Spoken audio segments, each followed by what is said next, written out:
These two boxes of Rallyman are jam-packed with possibility, but how on earth do you actually play these games anyway?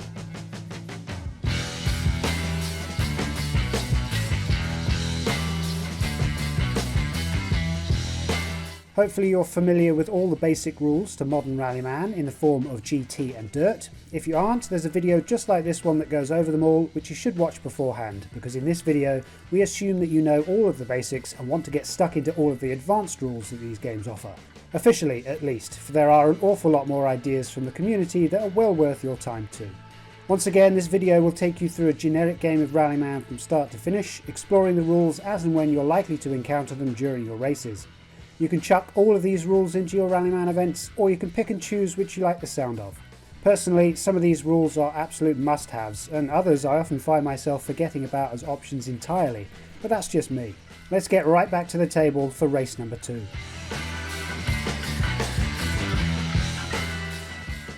The basic rules video briefly discussed the notion that some of the tokens that go into your unlimited dashboards are there to guide players towards not placing certain other tokens, to impose regulations, as it were, upon their designs. That's the idea behind this setup mode. You're required to use certain tokens to fill up certain slots of your unlimited dashboard, but from there have free rein to fill up the rest of the slots. These required tokens serve as the rules for what you can do with the empty spaces, as though you've stripped back a car to its bare essentials before rebuilding it for your purposes. Take the GT4 setup for example. It's a GT class, so it must have a GT token taking up a slot. As it's going to care about weather conditions, it must have a dry and wet weather icon in its top row, in whatever order we like. Finally, it has 3 slots dedicated to telling us that we can't use gears 5 and 6 or a boost die. So what space is left? Well, we've got enough room to fully recreate the original GT4 dashboard if we want, but why rebuild an identical car when we could instead forgo the brakes entirely and rely on coast dice instead? Will such a layout work when it hits the track? There's only one way to find out.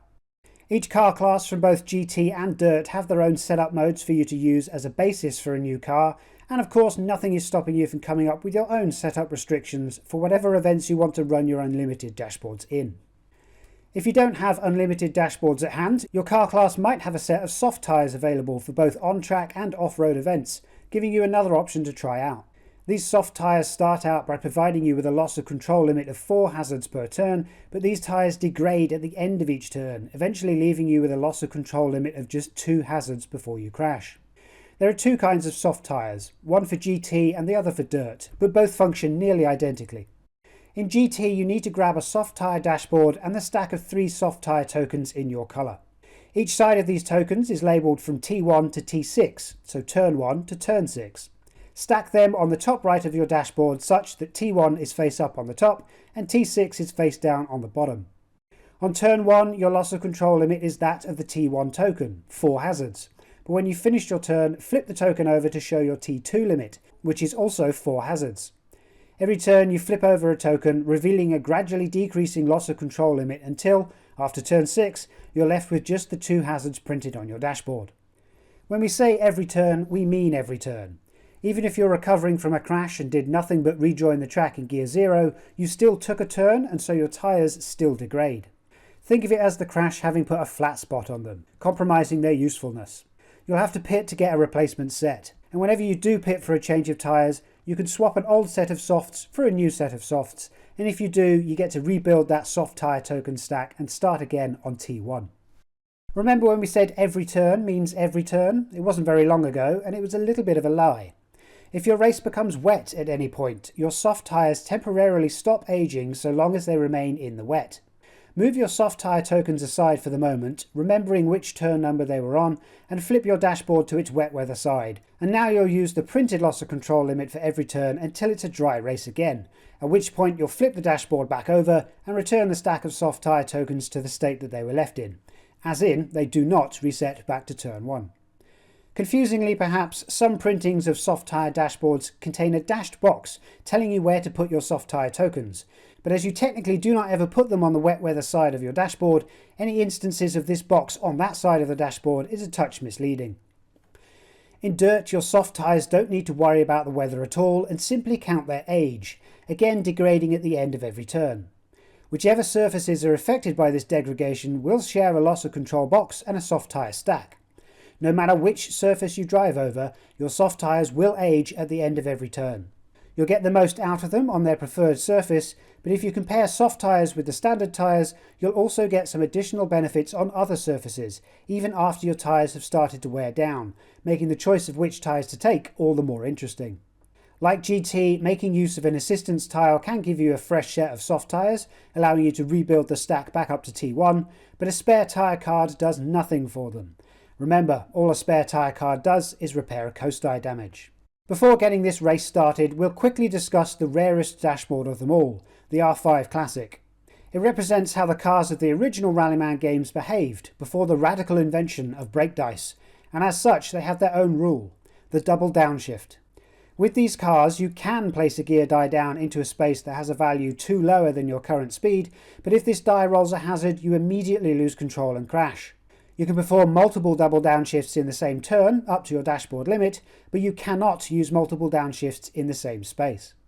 If you decide to go flat out, as well as keeping an eye on which gear dice may cause an instant crash if they roll a hazard, even if you end up well under your loss of control limit, you'll also have to remember which dice were used to double downshift at all, for if you have to reorganize your dice to crash, you must continue to make use of a downshift with that die or those dice if that was your intent.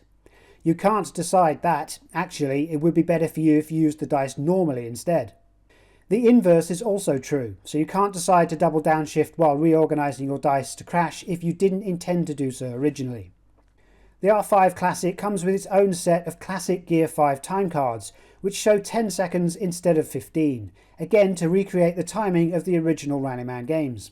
These must be used whenever you're using the R5 Classic as a car class, and as such you may only compete against other R5 Classics. No mixed class events are available. While the R5 Classic is a rare beast, the Flying Start variant is found in both base games and shares some of that DNA, so to speak. If you ever find yourself in Gear 0, be it at the start line or coming back from a crash, you may place a Gear 2 die as your first die instead of Gear 1. However, if you do so and this die goes on to roll a hazard, you've stalled and your turn comes to an end in second gear. You can pay a focus or second token to secure this dice as normal to make sure that that doesn't happen if you want. When going flat out, if you've decided to perform a flying start, you must continue to make use of a flying start if you ever need to reorganise your dice, and so the opposite is also true. If you didn't intend to perform a flying start, you can't decide to do so when reorganising your dice after a loss of control. Luckily, if you stall with a hazard on Gear 2 while losing control, your turn ends there and then. It's hard to crash if you never got going in the first place. You end your turn in second gear and take no damage, and the loss of control and subsequent crash is ignored. Quite early on in the life of Rallyman GT, it was discovered that slamming on the brakes and ascending through more of your gear dice would result in longer turns than simply obeying the gear dice rules and playing it safe. Some players didn't like the unthematic nature of this strategy and looked for alternatives. The solution is the Redline rule. If your car is travelling at its highest speed, you are able to use brake dice as though they were coast dice to maintain that top speed. However, each brake die you use as a Redline die cannot also be used to brake, and it counts as using a gear die too. For example, our GT6 can start a turn in 5th, use all of its coast dice before shifting into 6th, and now it's in its top gear, it can use its brake dice as Redline dice to maintain 6th gear.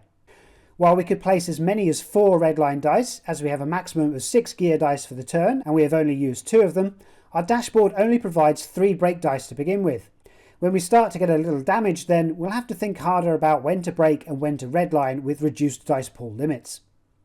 When going flat out, Redline dice function like brake dice in that they do not generate focus or second tokens, and while I've shown the use of coast dice before getting into top gear, you can use them and the Redline dice anywhere in a turn. Remember, coast dice copy the speed you're in, but Redline dice must be used to copy your top speed. No restrictions are mentioned with regards to deciding whether you want to reorganise your dice when losing control to include Redline dice or not. Generally, you'll not want to crash at top speed and would therefore want to use them as brake dice to get down through your gears instead, but if you're trying to crash over the line where you don't care about the consequences, then get redlining. Normally you cannot change which line you take through a drifting corner, meaning you're stuck going slow on the inside or using more spaces to go faster in a drift around the outside. The handbrake rule allows you to ignore that basic rule. You may move from any drifting line space into the inside line so long as you continue to make forward progress through the track.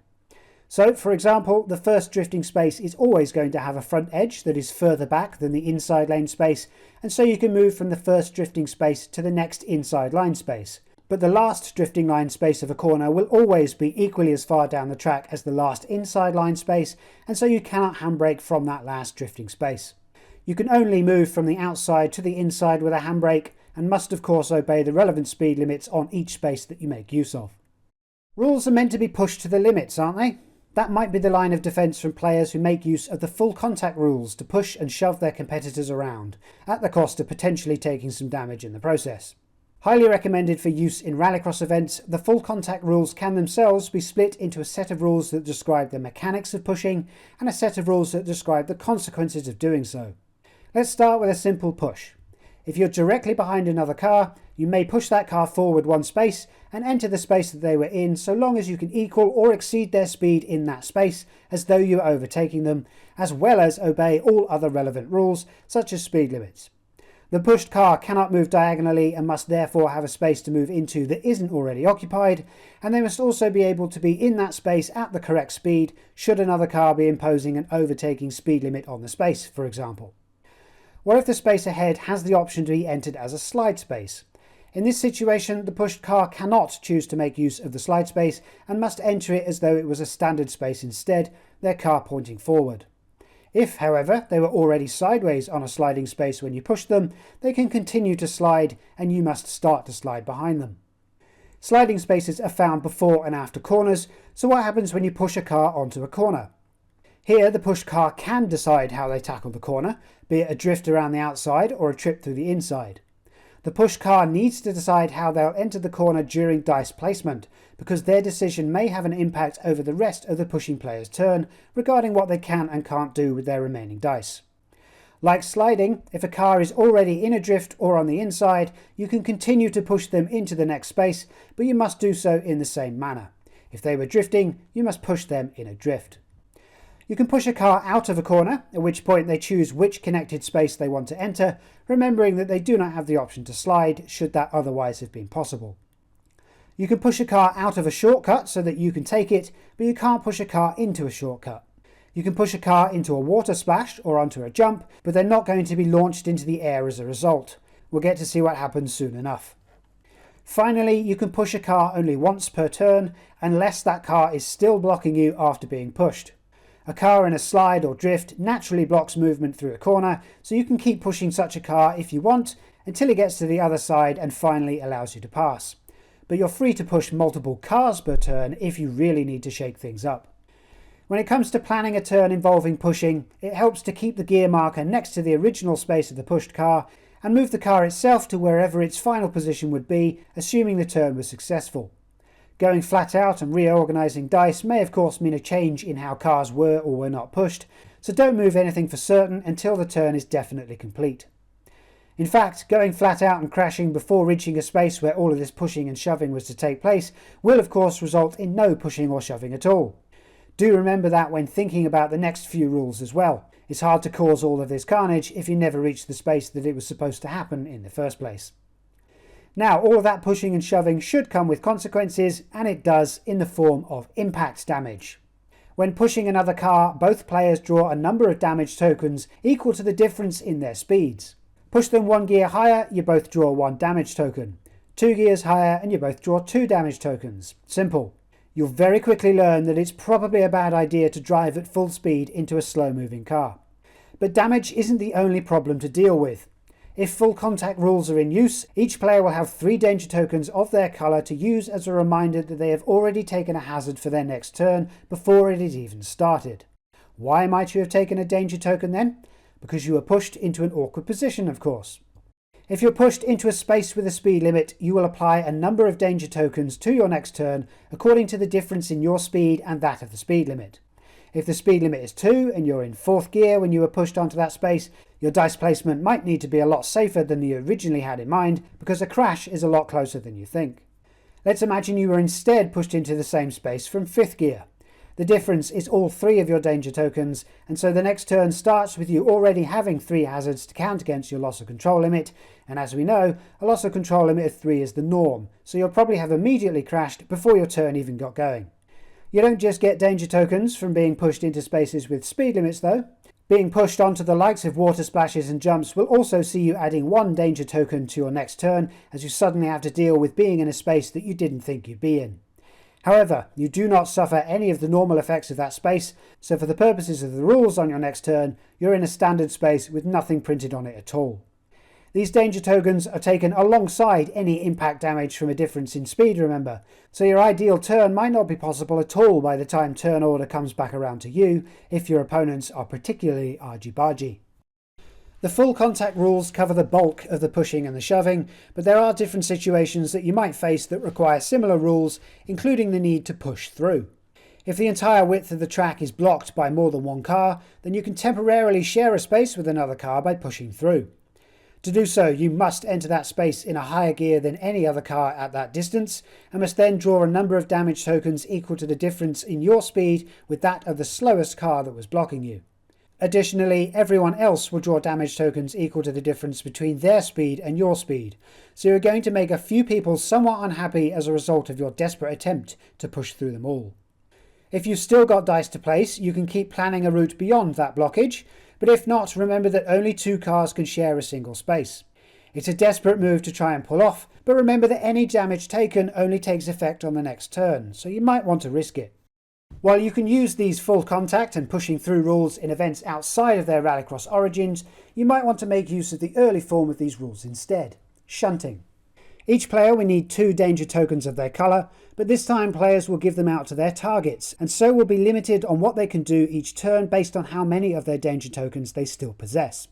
To shunt a car is to perform a basic push, more or less as per the full contact rules. You must be directly behind the target car, the space ahead of the target car must be unoccupied and possible to enter, and so on. However, you must be in a higher gear than the car you wish to push, and you must have 1 danger token of your colour to give them upon doing so. As soon as you shunt someone, you will also take 1 hazard for the turn, so don't go around shunting everybody if you're close to your loss of control limit. Unlike the full contact rules, however, you can't shunt other cars into corners or other track features such as jumps and water splashes. It's just used on open stretches of road. If you start a turn with another player's danger token in front of you, take 1 hazard for your turn and give the danger token back to that player at the end of your turn. In the basic rules video, I mentioned how cars on intersections can control their surroundings a little, unless you were using advanced rules to barge through them. These T-boning rules are those advanced rules, and they are as devastating as you would imagine. So, let's assume you want to T-bone a car on an intersection. Firstly, you must have enough dice to be able to plan a route that takes you at least as far as the other side of the intersection. You can't stop in the intersection, you must plough right through it. Secondly, you must have both of your danger tokens in your possession because you're about to give them both out. Assuming you can do that, the T-boned car swaps their gear marker for gear 0 and spins around to face the other direction as a reminder of the altercation. Anyone facing backwards in gear 0 on an intersection is considered to not exist for any other car wishing to drive through that intersection. There is, however, no mention of being allowed to stop in an intersection with another car in this situation or not, so be sure to get out the golden rule and decide on the spot what should happen. After you've T-boned this car, you then give the target car both of your danger tokens and immediately take 2 hazards for your turn. If, as a result, you lose control, the crash will occur on the space beyond the intersection. If you've been following along, one player is about to realise they'll start their next turn in gear 0, with 2 hazards contributing to their loss of control limit. Perhaps they shouldn't have stopped on the intersection. Hopefully, you're still facing the right way yourself. The results of a crash up until now have only ever affected your dashboard, but with oil and debris tokens you can also add some obstacles onto the track itself for other drivers to avoid. Whenever a player draws damage tokens from a crash and takes a gear, coast or brake die damage token as a result, place an oil token on the space where that loss of control occurred. This space now has a speed limit of 1. When a player draws 2 or more such tokens from the bag, place a debris token onto that space. The space will now inflict a hazard to anyone who decides to enter it, contributing towards their loss of control limit. Both the oil and debris tokens remain on track until all cars have driven past them, at which point the marshals will run on and clean it up before anyone hurtles through the spaces on the next lap, should there be one. There are a good few tokens scattered about various expansions which also get applied to the track, including water splash, jump and chicane tokens. Each occupies a couple of spaces of a tile, and all surfaces are covered, though sometimes hard to tell apart, so you can either match the nude feature with a tile surface, or stick a dirt jump into the middle of an asphalt road, if you like. The chicane tokens come in two flavours, as it were. Both feature a massive hay bale, which occupies the space it's in, and so you can't enter it and are forced into single file instead, into a space which may or may not have a speed limit of 2. If you want the full chicane experience, put a couple of these tokens back to back and get players zigzagging through them. Off to the edge of the track you might find a climb token, depicting a +1 or -1 in an arrow, indicating that the tile is now an ascent or descent, with rules that are more or less identical to those of the basic ascent and descent rules, where your dice placement is restricted from the normal rules.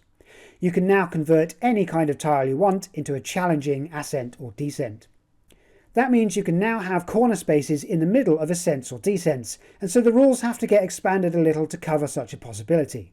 Here, a corner is treated as a single space for the purposes of ascending or descending, so you only have to obey the ascent or descent rules when entering and exiting the corner as a whole. If you decide to drift, for example, you don't have to keep increasing or decreasing your speed on each drift space, you just have to start and end your drift in a higher or lower speed than the space you entered the corner from and will exit the corner to, depending on which direction the hill is in. As you ascend the biggest of hills, you might find yourself at the cloud line, driving through what might as well be fog. Indeed, you can use cloud tokens on any tile you want to represent poor visibility.